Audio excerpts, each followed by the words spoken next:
Chapter 21. Sasuke struggled onto his feet as the others on top of Naruto's tiger creature stared down the transformed sand shinobi. His mind was racing against the lethargy brought on by the exhaustion as the Sharingan went dormant from lack of chakra. What were they doing here? He saw Sakura tense for a moment as she met with the inhuman eyes that seemed to regard their intrusion as a personal offense to its fun, mere seconds away from crushing the last of the Uchiha remaining within the leaf. Then she held her hands together in a hand seal before he could move. A blinding white light emerged and stole Sasuke's vision as the transformed shinobi howled. "Come on." He felt something wrapping around his waist and pulling him along as his eyes still reeled from the blinding light. Judging from the speed of the motion, the sound, and the width of what was supporting him, he guessed that it was Naruto as the tiger sped away. As the sharp, stinging pain that stabbed away at his eyes lessened, he forced them open to see that they were moving at a frantic pace on top of the tiger. The four legs seemed to eat the distance, covering vast space like a gale. He turned to his teammate Sand, a pug. "What are you doing here?" he asked as the tiger leapt and landed at the bottom of an uneven slope. Naruto turned his gaze sideways, briefly looking away from the path ahead to meet his black eyes with a cerulean pair. "Getting you away from that guy. You can't fight it." Sasuke's jaw tensed as he gritted his teeth at that. He had been fighting it. He would have won had he been a little faster and had a little more chakra. Then he loosened his jaw as a thought occurred. That technique wouldn't be enough to get away. "I have to finish it." "I bought us time," Sakura said. That technique was one of the simplest external genjutsu in the world, creating a flare of yin chakra that mimicked the brightness of the sun. It was nothing more than a distraction that could be done with flash bombs, but she didn't have any of those with her stolen supplies. "I followed up with an illusion on the surroundings after I blinded him."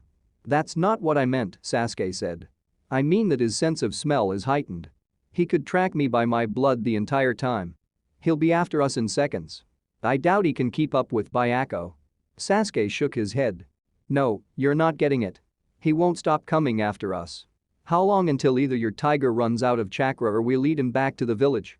With his techniques, the casualty rate will jump through the roof if I don't stop him now." As if to punctuate his point, a murderous howl filled the air. The ground trembled, split apart, and sank into itself. Sand erupted from below like it did during the match with Sasuke, only in greater amounts, closer to an eruption as the pressure sent broken trees and massive mounds of upturned earth into the air. Then they all dropped down along with sand that shaped and hardened itself into pointed clumps. The white tiger stalled, dropped them low, and then curled around them as a makeshift shield, while the world around them seemed to undergo a localized cataclysm. The ground shook endlessly as the constant weight dropping down bombarded the landscape, breaking the flora around it. It threw up massive clouds of dust that rolled outwards and threatened to choke them if they didn't hold their breaths. The haunting silence peppered with the sound of crumbling wood followed, only broken by the light wind that carried the dust clouds upwards. Byakuya, whose white fur was covered in so much dust that it masked the tiger as another stone, unfurled to reveal the four that it had been guarding were unharmed, if covered in earth and dust as well. They coughed and sneezed, struggling to breathe as they waved away the lingering dust. "Oh no," Sakura said softly, a note of stomach-churning horror in her voice. Sasuke could see why. The sheer devastation behind that attack had decimated a good portion of the area they were in, while they could make out rising columns of dust in the distance. The worst hit places looked like massive craters from where the ground had sank in even before the impacts. The dirt and roots beneath it ground it into more sand and then removed violently. "The others," Naruto said. "Did it reach them too?" The pug shook itself violently to clean its fur and raised a paw. "I doubt it. We were going to circle around with Sasuke and make sure we lost the other guy before going back. They probably felt the tremors, but it looks like the majority of it was around us." He breathed easier for a moment in relief. "Good. Like I said, he won't stop chasing me since I hurt him," Sasuke said. "Even if we run, he'll level area until he gets us. We can only run for so long until he catches us one way or another. I have to end it." It was a fact he wholeheartedly backed, and not just because the thought of running sickened him. The wounded beast fought back. It was kill or be killed at this point. He had to do this. Naruto's eyes met his narrowed pair and understanding passed on some level. That much Sasuke could tell. He reached into his pouch and pulled out a soldier's pill. "Take this. You're out of chakra." Sasuke grabbed it and plopped it into his mouth. The burst of bitter taste as it went down was replaced by a burning sensation as the lean fat in his body was transmuted into chakra and the stimulants kicked in, pushing away the exhaustion. Invigorated, he turned towards the path they fled from, and his legs tensed to kick off when his teammates stood in front of him. "You're not going alone, especially when you can use only one arm," Sakura said before he could go. "We need to work together." "You'll die if you get in the way again," Sasuke said. "You would have died if we didn't the first time," she shot back heatedly. "We can't run, so we have to fight. But rushing in like you did before won't help either. We need to approach this with a plan." "I can do this myself," he argued, his Sharingan once more flaring to life as he clenched his fist. "The Chidori is the only thing we have that can reliably penetrate his impervious defense, and I'm the only one that can do. All I need is one solid hit and you go alone, and you'll die without accomplishing anything this time, kid," the pug said gruffly. "Kakashi sent me to have them get you specifically because it's not advisable for any of you to try and take him alone. I've been with him a long time, so I know the drawbacks to your Sharingan and Chidori is that they lose effectiveness the more the enemy is exposed to them.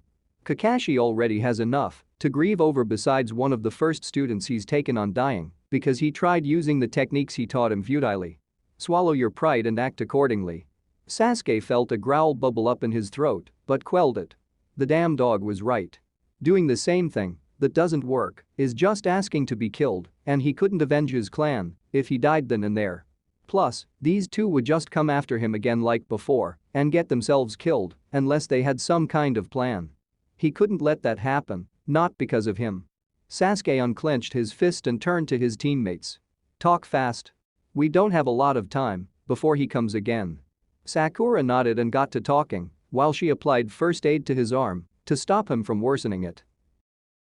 Gaara POV. Gaara bounded forward in his pseudo-transformed state, sniffing the air in search of his prey with his narrowed nose, now that the dust was no longer obstructing it. He hoped that they were still alive. It wouldn't be satisfying if he didn't grab them and wring the life out of them in an offering to Mother. The smell of blood that he had been tracking thickened as he neared, still fresh and hot. That was good. Cold blood didn't feel right as it clogged between the grains of sand, forcing him to churn it until it was a fine powder. No, it had to be wet and moist, slipping in between each grain and coating it with the rich smell. The thought of the Uchiha's and blonde brat's blood, the blood of the only two that had hurt him so far, saturating his sand was enough to make him shudder in maddening anticipation.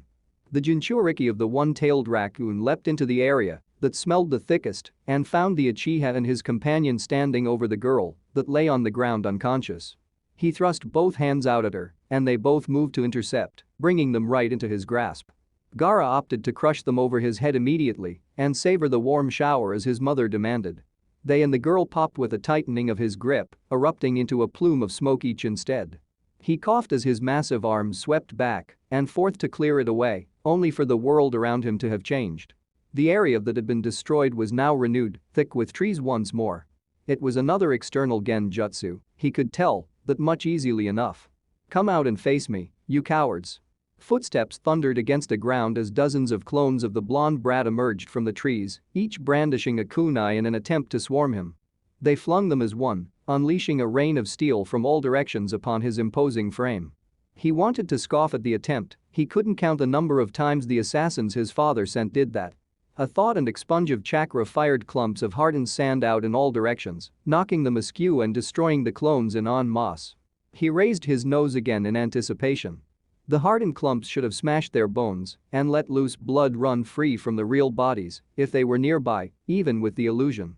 He smelled and heard nothing, despite the fact that their pained cries should be ringing out and the scent of the blood should be alluring him to where they laid. How was it possible that he missed all of them? The sound of parting air reached his sharpened ears, and he turned towards it, inhaling and exhaling to fire off an air bullet to intercept a tagged kunai. The air ball expanded on contact with the tag, and the explosion was kept at a distance. That's when a second onslaught of clones followed, each with tagged kunai this time. "You won't beat me with these cheap tricks." He inhaled and used his sandstorm devastation technique, unleashing a squall from all around by rotation as he exhaled. The sand and chakra-laced wind bellowed out and made the illusion waver as the chakra in his attack pushed away the surrounding yin chakra that acted as a canvas for the illusion revealing the true blonde hiding behind his tiger construct all this time in the distance. He smirked at the sight, only for the illusion to return and be filled with falling leaves this time. The blonde hopped onto the top of the tiger as it prepared to flee, but Gaara was quick to lunge after him before he could with his massive claws. He was almost within striking range when the number of leaves swelled and blocked his sight. A number of clones in the real one's place that held explosive tags they immediately triggered. Gaara leapt away before the explosions could consume him, only to wobble as he landed. He felt like the world was seesawing underneath his feet. His mind flashed back to the match as well and it clicked, causing him to roar in impotent rage as another onslaught of clones came in again. This time their body flickered in between the falling leaves, closing the distance faster than he could exhale a wind technique to blow them away. So he swung his arms, flailing to destroy them in a single strike. He was sloppy and sluggish with his balance compromised, and it created an opening as one of the clones he swatted was replaced with a substitution by the real Naruto before it exploded, 2 tags on his hands like knuckle dusters. Gaara twisted his body to swat at him, but he was gone with another substitution and attacked his backside with his fists. They didn't so much as break his sand armor and he smirked at the stupidity of the weakling. His sand encased his fists and held him fast. Caught y, ahhh. The scream was birthed from the rupturing of the tags. They were concussive explosives, directed so that the shockwave directly impacted his organs beneath the surface of his armor and skin, barely padded out enough by the sand and charcoal in it to absorb it from forcing them out of his body.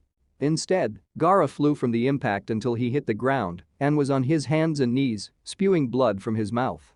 He roared as he turned his wild eye towards the blonde to see him vanishing as the leaves fell over him again and swung his arm. Sand-made shuriken pelted the area, but there were no cries of pain or blood to say that he had hit. He rose to his feet and turned around in circles, trying to find them while nursing the pain from before. More kunai appeared as the leaves continued to fall in greater numbers, carrying with tags as they rained death from all directions and forced Gaara surround himself in a sand cocoon as the leaves continued to fall until he was completely sealed within it. A tired, aggravated breath escaped his mouth as the explosions went off outside the cocoon. His body hurt so much, but he couldn't catch them as the world continued to tilt around him. He couldn't keep this up at this rate. As much as it aggravated him otherwise, he couldn't waste any more time by trying to use his hands to wring the life out of them. He'd settle for breaking the world around them again. He touched the ground and prepared to upturn the earth once more for his sand cataclysm technique, only to notice that some of the leaves shifted beneath his hands. The chakra shell covering them vanished to reveal that they were explosive tags sealed inside with him. He had just enough time to open a hole in the cocoon and get halfway out before they exploded and caught him into the back. The explosion robbed him of his sense of direction as he smacked his head against the earth. The world seesawed even more as he lay there, edging on the verge on unconsciousness, when he saw that the ground was opening up in the distance. A small pug emerged from beneath it, along with the pink-haired girl in the Uchiha. That's how they avoided his constant attacks. The other 2 fled as the illusion dissipated, and the Uchiha made hand seals, a makeshift splint on the broken forearm. Then he held his hand low to the ground as it sparked to life with lightning that chirped like 1,000 birds. With crimson eyes and spinning Tomo, he rushed forward. "Stay back." The cry came out before he realized it, pain racking his body from the attacks.